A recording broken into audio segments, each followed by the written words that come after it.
بسم اللہ الرحمن الرحیم۔ السلام علیکم ورحمۃ اللہ وبرکاتہ۔ پیارے ساتھیوں، کیسے ہیں آپ سب؟ میں امید کرتا ہوں آپ سب خیریت سے ہوں گے۔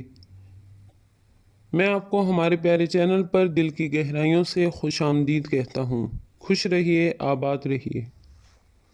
پیارے دوستو، کیا آپ جانتے ہیں کہ قیامت کے دن مفلس کون ہوگا؟ رسول اکرم صلی اللہ علیہ وآلہ وسلم نے اس بارے میں کیا ارشاد فرمایا ہے؟ آج میں آپ کو اس ویڈیو میں تمام معلومات دوں گا۔ بہت ہی قیمتی اور انمول معلومات ہیں۔ ہماری ویڈیو کو لائک کر دیجئے اور زیادہ سے زیادہ شیئر کر دیجئے۔ میں ہوں حافظ محمد زین اور آپ دیکھ رہے ہیں زیڈ کیو زون، ہمارا پیارا چینل۔ ہمارے چینل کو سبسکرائب کر دیجئے اور بیل آئیکن کو پریس کرنا مت بھولیے گا۔ جانیے اسلام کے رنگ، زیڈ کیو زون کے سنگ۔ آئیے پیارے دوستو، آج ہم جانتے ہیں کہ قیامت کے دن مفلس یعنی غریب شخص کون ہوگا۔ آخر رسول اکرم صلی اللہ علیہ وآلہ وسلم نے اس بارے میں کیا ارشاد فرمایا ہے؟ تو سنتے ہیں۔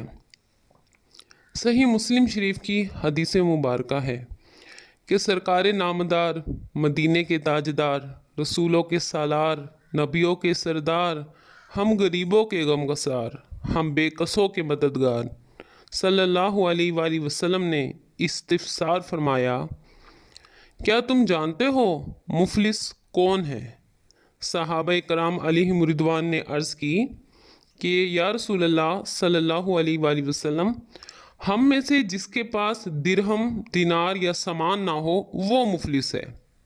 تو آپ صلی اللہ علیہ وآلہ وسلم نے فرمایا، میری امت میں مفلس وہ ہے جو قیامت کے دن نماز، روزے اور زکوٰۃ لے کر آیا اور یوں آیا کہ اس نے کسی کو گالی دی، کسی پر تہمت لگائی، کسی کا مال کھایا، کسی کا خون بہایا، کسی کو مارا، تو اس کی نیکیوں میں سے جو کچھ ہے وہ اس مظلوم کو دے دی جائیں گی، اور کچھ اس مظلوم کو پھر اگر اس کے ذمے جو حقوق تھے ان کی ادائیگی سے پہلے اگر اس کی نیکیاں ختم ہو جائیں تو ان مظلوموں کی خطائیں لے کر اس ظالم پر ڈال دی جائیں گی، پھر اسے آگ میں پھینک دیا جائے گا۔ استغفر اللہ۔ کہ دیکھیں کہ قیامت کے دن جو حساب کتاب کا دن ہوگا، مفلس غریب ترین شخص کون ہوگا؟ جو اپنے نماز، روزہ، زکوٰۃ، حج تو لے کے آئے گا، لیکن دیکھیں اس نے کسی کا ناحق مال کھایا ہوگا، کسی کا خون کیا ہوگا، کسی کو گالی دی ہوگی، کسی پر تہمت لگائی ہوگی، تو جس کا اس نے مال کھایا ہوگا، جس پہ ظلم کیا ہوگا، ان مظلوم کو ساری نیکیاں اس شخص کی دے دی جائے گی، اور اگر اس شخص کے نامہ مال میں نیکیاں ختم ہو جائے گی تو ان مظلوموں کے گناہ اس کے سر ڈال دیے جائیں گے، دیکھیں، اور پھر اس کو آگ میں پھینک دیا جائے گا۔ استغفر اللہ۔ تو نبی اکرم صلی اللہ علیہ وآلہ وسلم نے فرمایا کہ میری امت میں یہ شخص مفلس ہوگا۔ پیارے دوستو، کسی کا ناحق مال نہیں کھانا چاہیے، کسی پر ظلم زیادتی نہیں کرنی چاہیے، کسی کو گالی گلوچ نہیں دینی چاہیے۔ اللہ پاک کی ہمیشہ خفیہ تدبیر سے ڈرتے رہنا چاہیے کہ اللہ پاک پارہ 26 سورہ حجرات آیت نمبر 11 میں ارشاد فرماتا ہے، یا ایہا الذین آمنوا لا یسخر قوم من قوم عسى ان یکونوا خیرا منهم ولا نساء من نساء عسى ان یکن خیرا منهن ولا تلمزوا انفسکم ولا تنابزوا بالالقاب بئس اسم الفسوق بعد الایمان ومن لم يتب فأولئك هم الظالمون۔ ترجمہ: اے ایمان والو، نہ مرد مردوں سے ہنسے، عجب نہیں کہ وہ ان ہنسی ہنسنے والوں سے بہتر ہوں، اور نہ عورتیں عورتوں سے، دور نہیں کہ وہ ان ہنسنے والیوں سے بہتر ہو، اور آپس میں طعنہ نہ کرو اور ایک دوسرے کے برے نام نہ رکھو، کیا ہی برا نام مسلمان ہو کر فاسق کہلانا، اور جو توبہ نہ کرے وہی ظالم ہے۔ کہ دیکھیں قرآن پاک میں اللہ پاک فرماتے ہیں کسی کو تانا نہ دو، کسی کو برے القاب سے نہ پکارو، کہ کیا ہی برا نام ہے مسلمان ہو کر فاسق کہلانا۔ تو ہمیں اللہ پاک سے ہمیشہ ڈرتے رہنا چاہیے، دوسروں کا مال نہیں کھانا چاہیے، دوسروں کو برا نہیں کہنا چاہیے۔ دیکھیں آج کل چھوٹی چھوٹی باتیں ہوتی ہیں، ہم دوسروں کے نام بگاڑنا شروع کر دیتے ہیں۔ جو تھوڑا موٹا ہوتا ہے اس کو موٹا کہتے ہیں، جو تھوڑا چل نہیں سکتا اس کو ہم کہتے ہیں یہ تو لنگڑا ہے، بہرا ہے، گونگا ہے، کانا ہے، ٹھگنی ہے، ایسے برے القاب۔ قرآن پاک میں دیکھیں صاف صاف اللہ پاک نے ارشاد فرمایا ہے کہ ایک دوسرے کے نام برے نہ لو، برے نام سے نہ پکارو ایک دوسرے کو، کہ ہم اگر کسی کو برے نام سے پکارتے ہیں اس کی دل آزاری ہوئے گی، ہم اس پہ زیادتی کر رہے ہیں، اس کا دل دکھ رہا ہے۔ کسی مسلمان کا دل دکھانا گناہ کبیرہ ہے۔ تو دیکھیں آپ صلی اللہ علیہ وسلم نے فرمایا کہ قیامت کے دن وہ شخص مفلس ہوگا جس نے کسی کے ناحق کسی کو ستایا ہوگا، ناحق مال کھایا ہوگا، گالی گلوچ دی ہوگی، برے القاب سے پکارا ہوگا۔ تو ہمیں اس طرح کی تمام برائیوں سے بچنا چاہیے، حقوق العباد کی پابندی کرنی چاہیے، حقوق العباد میں خاص طور پر خیال رکھنا چاہیے۔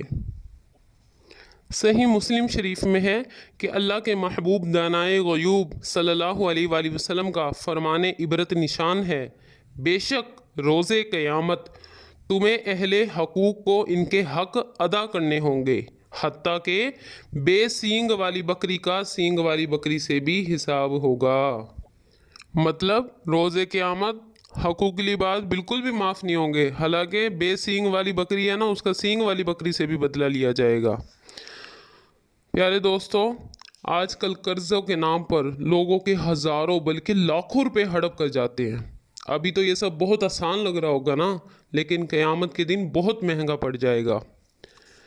دنیا میں اگر کسی کے تقریباً 3 پیسے دین یعنی قرض دبا لیا نا، تو اگر بروز قیامت اس کا بدلہ 700 بار جماعت نمازیں دینی پڑ جائیں گی۔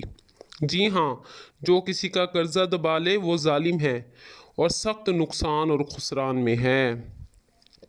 المجمع الکبیر میں ہے کہ حضرت سیدنا سلیمان طبرانی قدس سرہ نورانی اپنے مجموعہ حدیث طبرانی میں نقل کرتے ہیں کہ سرکار مدینہ صلی اللہ علیہ وآلہ وسلم نے فرمایا، جس کا مفہوم ہے ظالم کی نیکیاں مظلوم کو، مظلوم کے گناہ ظالم کو دلوائے جائیں گے۔ کہ اگر کسی نے ظلم کیا نا تو اس ظالم کو مظلوم اپنی نیکیاں مظلوم کو دینی پڑے گی، اور اس مظلوم کے گناہ اس ظالم کے سر کر دیے جائیں گے، اور حقیقتاً وہی سب سے زیادہ مفلس ہوگا قیامت کے دن۔ تنبیہ المقترین میں ہے کہ حضرت سیدنا احمد بن حرب علیہ رحمۃ اللہ رب فرماتے ہیں، کئی لوگ نیکیوں کی کثیر دولت لیے دنیا سے مالدار رخصت ہوں گے، مگر بندوں کی حق تلفیوں کے باعث قیامت کے دن اپنی ساری نیکیاں کھو بیٹھیں گے اور یوں غریب و نادار ہو جائیں گے۔ کہ دیکھیں بے شک دنیا سے کثیر دولت لے کے رخصت ہو جاؤ، نیکیاں لے کے رخصت ہو جاؤ، مگر اگر بندوں کی حق تلفیاں کی ہیں تو پھر قیامت کے دن اپنی ساری نیکیاں کھو بیٹھیں گے اور یوں وہ بہت غریب و نادار ہو جائیں گے۔ استغفر اللہ۔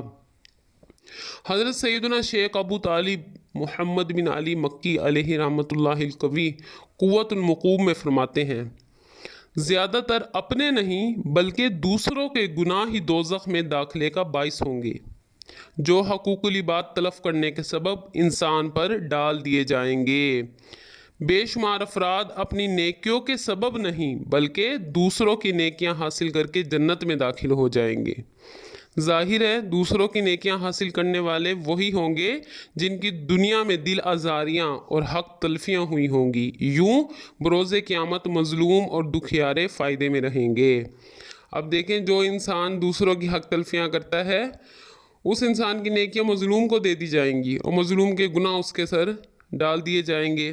تو اس طرح زیادہ تر انسان دوسروں کی گناہ کی وجہ سے دوزخ میں جائیں گے اور زیادہ تر انسان دوسروں کی نیکیاں حاصل کرنے کی وجہ سے جنت میں داخل ہو جائیں گے۔ ہمیشہ اللہ پاک کی خفیہ تدبیر سے ڈرتے رہنا چاہیے، دوسروں کی حق تلفیوں کے بارے میں اللہ سے ڈرتے رہیے، آپس میں امن و قائم رکھیے، آپس میں صلح رکھیے، اور اللہ پاک سے دعا ہے اللہ پاک سب کو اپنی حفاظت میں رکھے، اللہ پاک سب کو پیارا پیارا کعبہ اور میٹھا میٹھا مدینہ دکھائے۔ دعاؤں میں یاد رکھیے گا۔ جزاک اللہ خیرہ۔